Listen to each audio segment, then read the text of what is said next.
बिटिया दरख्शा खड़ी हो जाए, कहाँ है? माशाअल्लाह। देखो हमने नमाज से मुतालिक बहुत सारी चीज़ें सुनी, सूरह फातिहा सुन ली, अल्हम्दुलिल्लाह, सना सुन ली, हमने तशहुद सुन ली, दुआए कुनूत सुन ली। तो अब हम थोड़ा सा दूसरी दुनिया में चलते हैं, यानी नमाज से हट करके अब दूसरी तरफ चलते हैं। तो क्या आपके दुआएं याद हैं? बहुत सारी दुआ याद है, एक ही दुआ याद है?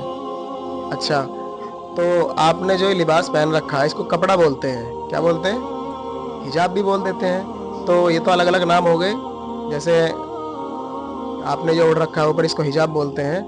तो हिजाब या इसके अलावा दूसरा कपड़ा, यानी कपड़े पहनने की दुआ याद है आपके?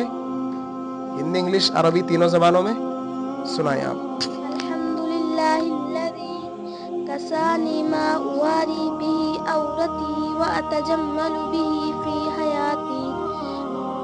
All praise is for Allah who clothed me with something which I cover my body privacy and beautiful myself in my life.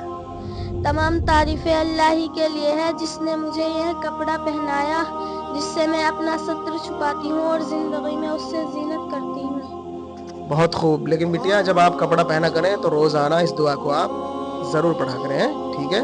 हाँ, अरबी ज़बान में इंशाअल्लाह, और लोगों को समझाया करें इंग्लिश और उर्दू ज़बान में, ठीक है? बैठ जाएं।